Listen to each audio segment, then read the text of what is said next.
صلی اللہ تعالی علیہ وسلم نے فرمایا شعبان میرا مہینہ ہے، رمضان میرے رب کا مہینہ ہے۔ اتنی برکتوں والا مہینہ، اتنی شانوں والا مہینہ، آپ نے کچھ باتوں کا بڑا ہی خیال رکھنا۔ ایک تو آپ نے کوشش کرنی ہے نمازیں ذوق کے ساتھ پڑھی جائیں، آپ نے مسجد کے ساتھ دلچسپی پیدا کرنی ہے۔ آپ یہ کہیں کہ زیادہ سے زیادہ میں نہ دوسروں کو نواز سکوں، میں نہ چپکے سے پہنچوں کسی غریب تک، خود سے جاؤں اور اس کو اپنا محسن سمجھیں جس کی وجہ سے اللہ آپ کو ثواب دے رہا ہے، اس کو محسن سمجھیں جس کی وجہ سے اجر مل رہا ہے۔ احساس ہم نے بہت زیادہ پیدا کرنا ہے۔ ہم نے دیکھنا ہے کہ میں کس جگہ میری ضرورت ہے، میں کس طرح کر کے کام آ سکتا ہوں، وہاں اپنی خدمات کو پیش کرنا ہے۔ میرے رسول پاک علیہ السلام نے فرمایا کہ جب رب نہ مانے تو پھر وہ کمزوروں کے صدقے مان جاتا ہے، پھر وہ ضعیفوں کے صدقے مان جاتا ہے۔ فرمایا اللہ تم سے بارشیں روکنا چاہتا ہے، پر تمہارے ضعیفوں، کمزوروں، غریبوں کے صدقے، مجبوروں کے صدقے وہ تم پر بارشیں برساتا ہے۔ حضور فرماتے ہیں ربا شغالہ اغبر لو اقسم علی اللہ لا برا۔ کچھ ایسے لوگ ہوتے ہیں کہ ان کے بالوں میں خاک پڑی ہوتی ہے، چہروں پہ مٹی الجھے ہوئے ہوتے ہیں، لیکن اگر وہ اللہ پہ قسم کھا لیں تو اللہ ان کی قسم بھی پوری کر دیتا ہے، قسم بھی۔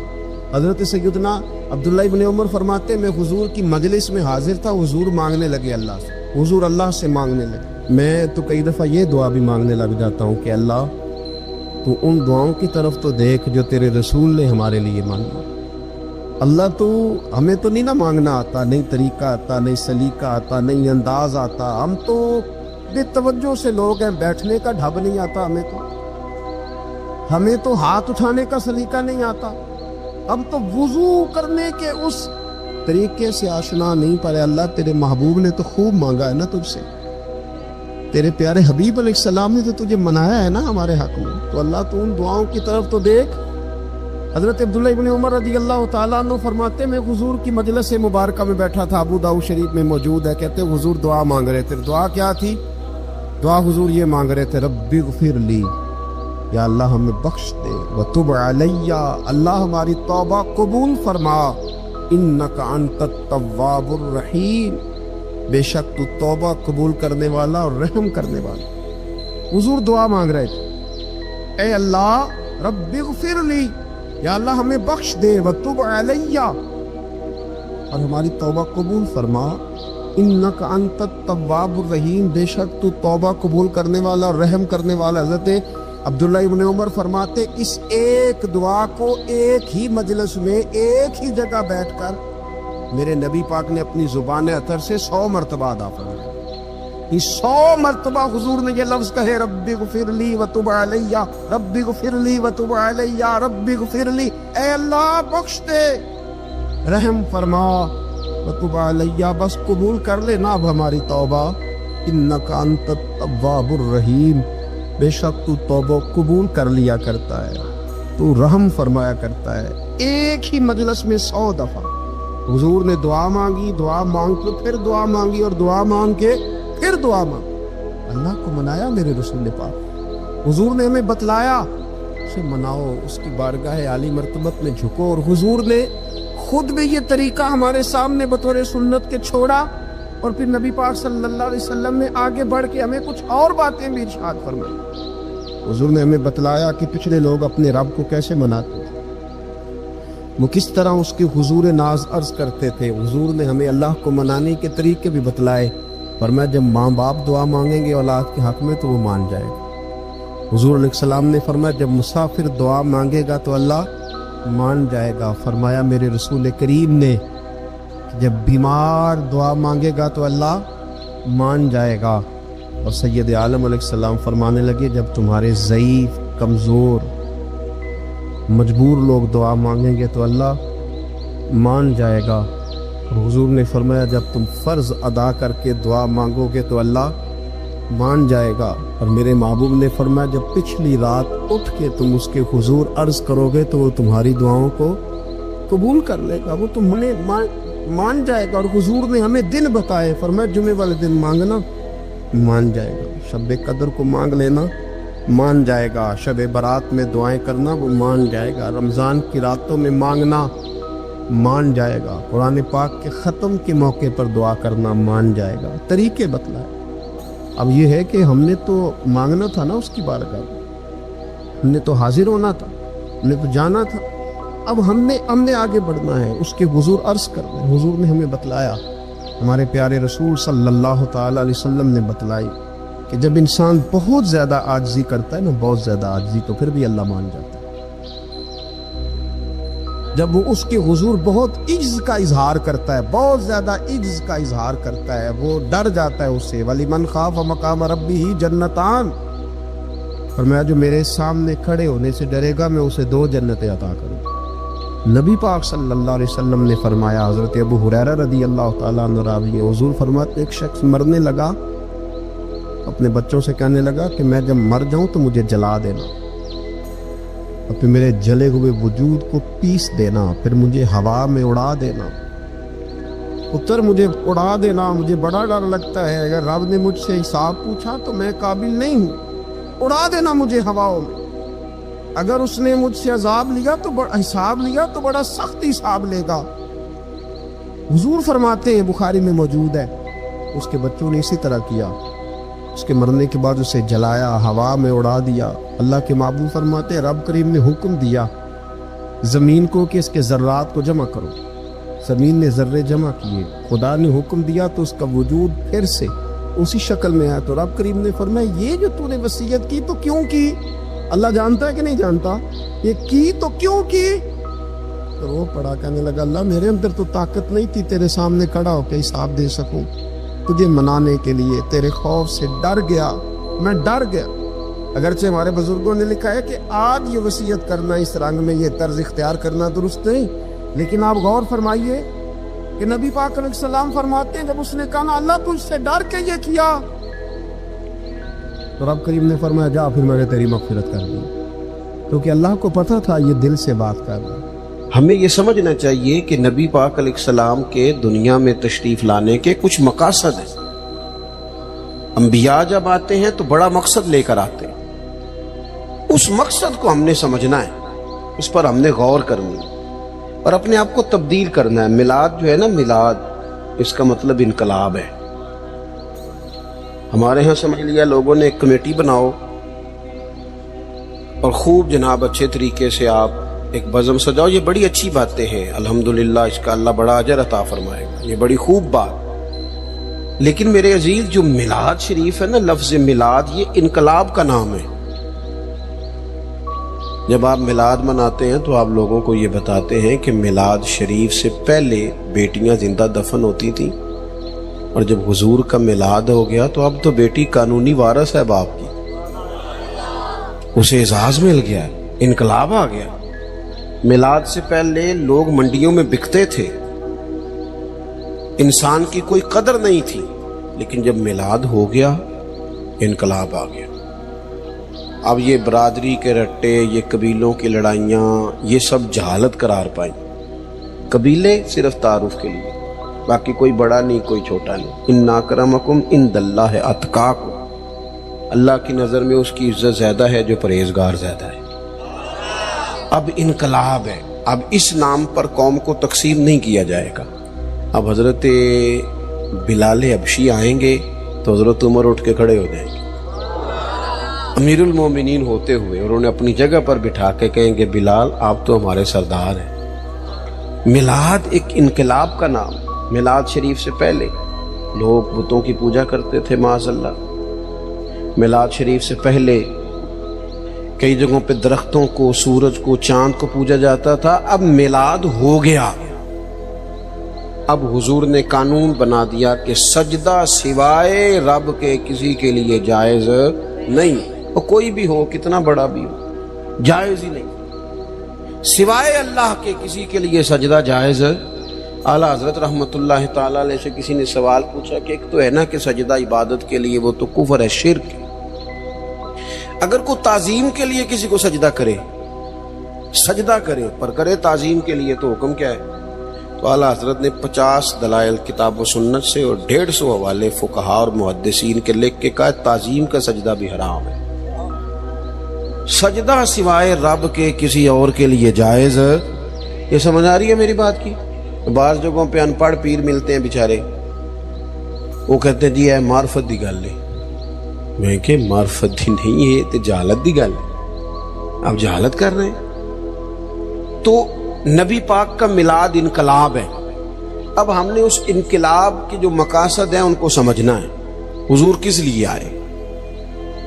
ایک مقام میں نے قرآن مجید کا تلاوت کیا، اللہ فرماتا ہے وَدَاعِيًا إِلَى اللَّهِ بِإِذْنِهِ وَسِرَاجًا مُنِيرًا. فرمایا ہم نے نا اے محبوب علیہ السلام آپ کو اللہ کی جانب بلانے والا بنا کے بھیجا، اللہ کے حکم کے ساتھ، اور چمکتا ہوا آفتاب بنا کے بھیجا. نبی پاک علیہ السلام نے لوگوں کو اللہ کی جانب بلایا، عبادت کا سبق دیا. ہمارا جو وجود ہے نا یہ کچھ چیزوں کو طلب کرتا ہے، کھانا پینا سونا، یہ وجود کی ضروریات ہیں. اگر یہ چیزیں اسے نہیں دی جائیں گی یہ کام نہیں کر سکے گا، آگے نہیں بڑھ سکے گا. ہماری روح کی بھی کوئی ضرورت ہے. یہ جو لوگ سوال پوچھتے ہیں نا کہ جناب پیسے بھی ہیں، گھر بھی ہے، نوکری بھی اچھی ہے، دل نہیں لگتا، بور رہتا ہوں. روح پیاسی ہے، روح کچھ مانگتی ہے. روح کی غذا کیا ہے؟ اللہ کا ذکر، حضور پر درود و سلام، نبی پاک کی غلامی، یہ روح کی ضرورت ہے. آپ یہ دیکھیں نا ہر زمانے میں لوگ پوجا کرتے رہے معاذ اللہ، کوئی درخت کی، کوئی پتھر کی، لیکن ایسا دور نہیں گزرا کہ کسی نے کسی کی پوجا نہ کی ہو. رستہ غلط مل گیا تو غلط جگہ لگ گئے، لیکن کسی کی عبادت کرنا یہ انسان کے وجود کی ضرورت ہے. یہ سویرے 11 گھنٹے سو کے بھی لوگ تھکے تھکے کیوں اٹھتے ہیں؟ سو کے اٹھے اور اس کا دل کر رہا ہے 2 بندے مجھے دبائیں، اب تو فریش ہونا چاہیے تھا. کیوں؟ صرف اس لیے اس وقت سویا ہے جب رب نے سونے سے منع کیا. اگر یہ نماز کو اٹھ جاتا تو اس کی روح تازہ ہو جاتی، اس کی طبیعت بہترین ہو جاتی. نبی پاک نے ہمیں اللہ کی جانب بلایا. اوہام پرستی، ڈرنا، سہم جانا، کالا جادو، بلی رستہ کاٹ گئی، ان بیماریوں سے نکلیں. جادو کی حقیقت ہے پر جتنی ہم نے سمجھ لی ہے اس سے باہر آئیں. حضور نے اللہ کی جانب بلایا. جب بندہ عقیدہ توحید و رسالت والا ہوتا ہے پھر وہ اللہ پہ بھروسہ کرتا ہے، پھر وہ صبر والا ہوتا ہے، پھر وہ شکر والا ہوتا ہے، پھر وہ قناعت والا ہوتا ہے. نبی پاک علیہ الصلوۃ والسلام نے فرمایا رب پر بھروسہ کر کے صبح تم نے گھر سے نکلنا ہے. محنت ضرور کرنی ہے، محنت زوردار کرنی ہے، محنت سے جی نہیں چرانا. ہمارے بچے محنت نہیں کرتے، بالکل مزاج نہیں. اوہو آپ کیا کرتے ہیں؟ کہتے ہیں میں نے کاغذ جمع کرائے، باہر جانا ہے. اور جب کاغذ آئیں گے چلے جانا. یار یہاں تو کچھ کرنا. کوئی پیشہ برا نہیں، ایک برا ہے صرف کسی کے آگے ہاتھ پھیلانا. باقی ریڑھی والا بھی نصیبوں والا ہے، محنت کر کے کماتا ہے. جس کے پیروں کو گوبر لگائے نا جانوروں کی حفاظت کرتا ہے، اور اس کے حلال والا ہے، بڑا عزت والا آدمی ہے. مانگ کے نہیں کھاتا، چوری کر کے نہیں کھاتا، کرپشن کا مال نہیں کھاتا، حلال کھاتا ہے. وہ تعظیم والا ہے. نبی کریم علیہ الصلوۃ والسلام نے فرمایا تم نے صبح اللہ پہ بھروسہ کرنا ہے، گھر سے نکل جانا ہے. جس طرح رب پرندوں کو روزی دیتا ہے نا اسی طرح تمہیں بھی عطا فرمائے گا. آپ اپنا مزاج بنائیں عبادت کا. آپ دیکھیں اگر بارش نہیں ہوتی تھی تو حضور نماز پڑھتے تھے. سورج چاند گرہن ہو جاتا تو نبی پاک نماز پڑھتے. بارشیں زیادہ ہوتی تو نماز پڑھتے. حتیٰ کہ بدر کے دن کافر اونٹ ذبح کر کر کے گوشت کھاتے رہے، معاذ اللہ شرابیں پیتے رہے. اور جناب صدیق اکبر رضی اللہ تعالیٰ عنہ فرماتے میرے نبی پاک ساری رات نماز پڑھتے رہے، اللہ کو مناتے رہے، رب کی مدد کو بلاتے رہے، ساری رات نماز پڑھے. اپنی طبیعت لگائیں عبادت پر. ویسے بھی جو لوگ سجدے کے عادی ہو جاتے ہیں نا، جن کا سر رب رسول کے سامنے جھکتا ہے، وہ جگہ جگہ جھکنے سے بچ جاتے ہیں، مضبوط ہو جاتے ہیں. دوسرا مقام قرآن مجید کا وما ارسلنا من رسول الا لیطاع باذن اللہ. اللہ فرماتے ہم نے جو رسول بھی دنیا میں بھیجے اس لیے بھیجے کہ ان کی اطاعت کی جائے، فرما برداری کی جائے، ان کی پیروی کی جائے، ان کے نقش قدم چلا جائے. رسول اس لیے ہوتے ہیں کہ ان کے پیچھے چلو، ان کی پیروی کرو. یہ تو ہر رسول کی بات ہے. اور اگر کوئی میرے رسول پاک کی پیروی کرے، اگر کوئی امام الانبیاء کی پیروی کرے پھر کیا ملتا ہے؟ قل ان کنتم تحبون اللہ فاتبعونی یحببکم اللہ۔ رب فرماتا ہے محبوب ان سے کہو اگر رب سے محبت کرنا چاہتے ہیں تو آپ کی پیروی کریں، اللہ خود ان سے محبت فرمائے گا۔ نبی پاک کے طریقے پر چل کے بندہ اللہ کا محبوب بن جاتا ہے، اور غیر مشروط اطاعت صرف نبی پاک کی ہے۔ حضور جو کہہ دے کر گزرو، جو فرما دیں، غیر مشروط اطاعت۔ باتیں زیادہ مشکل نہیں کرنا چاہتا، باقی جس کی بھی فرما برداری ہے وہ مشروط ہے۔ پیر صاحب کی، استاد صاحب کی فرما برداری غیر مشروط نہیں، مشروط ہے۔ کسی کا بھی حکم صرف وہ مانا جائے گا جو شریعت کے دائرے کے اندر ہے، اگر دائرے سے باہر ہے تو پھر کسی پیر کا، استاد کا حکم، نبی پاک کا ہر حکم مانا جائے گا، کیونکہ حضور کی بات ہی شریعت ہے۔ نبی پاک کا اٹھنا بیٹھنا دین ہے، حضور کا کلام کرنا دین ہے۔ نبی پاک کے رستوں کا مسافر بنا جائے، حضور کی فرما برداری کی جائے، اطاعت کی جائے، نبی پاک سے پیار کرنا ہے وہ بھی کھول کے، اور حضور کا حکم ماننا ہے تو وہ بھی پورا۔ ہمارے ہاں لوگ پیار کھول کے کرتے ہیں، حکم۔ اچھا جناب، کسی بندے سے آپ باقی وہ سارے کام بغیر دعا کے کر رہا ہے، بینک میں تنخواہ آتی ہے، دعا نہیں کراتا، لینے چلا جاتا ہے، گھومنے سیر کرنے سب جگہ وہ بغیر دعا کے جاتا ہے۔ اگر اسے کہا جائے نماز پڑھو، کہتے پیر صاحب دعا کرو میرے لیے۔ میں کہ باقی تے کما دی نہیں دی یار، کدے دعا کرائی، باقی بھی کراتا نا۔ تو ایک کیوں مطلب ہم اس طرح کا مزاج بناتے ہیں؟ اس سے بندے کا دل سخت ہو جاتا ہے۔ جب وہ دنیا کے کام بھاگ بھاگ کے کرے اور دین کے کاموں میں سستی کرے، طبیعت سخت ہو جائے گی، آپ بے چین ہو جائیں گے۔ نبی پاک کی فرما، صحابہ نا بحث نہیں کرتے تھے، حکم مانتے۔ جو غلام ہوتے ہیں نا، غلام تو غلامی کرتے ہیں۔ غلام جو ہوتے ہیں وہ ویسے، اچھا کچھ لوگ کہتے ہیں یہ فلانا کام جو دین نے حکم دیا اس کی حکمت بتائیں، تو میں کہتا ہوں حکمت سمجھ میں آ جائے تو ٹھیک ہے، نہ بھی آئے تو ہم غلام ہیں۔ غلام حکمتیں پوچھا، آپ نے اپنے ملازم سے کہا جا 5 کلو چینی لے آ، تو اگر وہ پوچھے کہ کی کرنی جے، پوچھن دیں دیو بولو، ہم کہتے ہیں بھئی تم جس کام کی تنخواہ لیتے ہو نا وہ کام کر۔ آپ نے ڈرائیور رکھا ہے، ڈرائیور سے کہا چلو میرے ساتھ لاہور، تو وہ کہنے لگا اتھے کی ہے، جو کرنے دیتے ہیں آپ، غلامی کرتے ہیں، بحث۔ یہاں لوگ پوچھتے ہیں، ہماری حکومتوں سے کہا جائے نا کہ سود حرام ہے، منع کرو، اسے ختم کرو، تو کہتے ہیں بورڈ بٹھانے لگے۔ کس بات کا بورڈ بٹھاؤ؟ کیوں بٹھاؤ گے؟ اس پر ڈبیٹ کی ضرورت ہے جسے کتاب و سنت نے حرام کہا۔ عورت کا پردہ ضروری ہے، اس کے لیے پی ایچ ڈی کرنے کی ضرورت نہیں۔ شریعت نے اسے با پردہ کیا، وہ با پردہ رہے گی۔ حلال حرام کے مسئلے جاننے کے لیے اللہ نے انسان کے وجود میں شعور رکھ دیا ہے۔ اس کے لیے بندے کا گریجویٹ ہونا یا ماسٹر کی ڈگری رکھنا ضروری نہیں، اسے پتا ہوتا ہے یہ میرے لیے حلال ہے، یہ میرے لیے حرام ہے۔ ہم کیا کرتے ہیں؟ دین کو خوب مناتے ہیں، ہم نعرہ خوب لگاتے ہیں، عمل کی باری آتی ہے تو سستی۔ بلکہ جو لوگ گھنٹوں بیٹھ کے دینی معاملات پہ ڈسکس کرتے ہیں وہ بھی بھاگ رہے ہوتے ہیں عمل کے معاملے میں، اللہ ماشاءاللہ چست ہو کے، عمل چست ہو کے۔ غلامی کرتا ہے۔ امام احمد بن حنبل نے ایک غلام خرید کے لائے، آپ فرمانے لگے تیرا نام کیا ہے؟ قربان جائیں۔ امام صاحب کہتے ہیں اس نے پہلے ہی جواب دیا تو مجھے وجد ہو گیا۔ تیرا نام کیا ہے؟ کہنے لگا حضور غلاموں کا نام نہیں ہوتا، آپ کسی اور کو بھی پکاریں گے تو میں سمجھوں گا مجھے ہی آواز دے رہے ہیں۔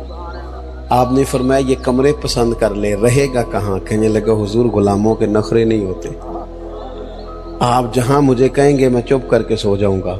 فرمانے لگے روٹی کیا کھائے گا؟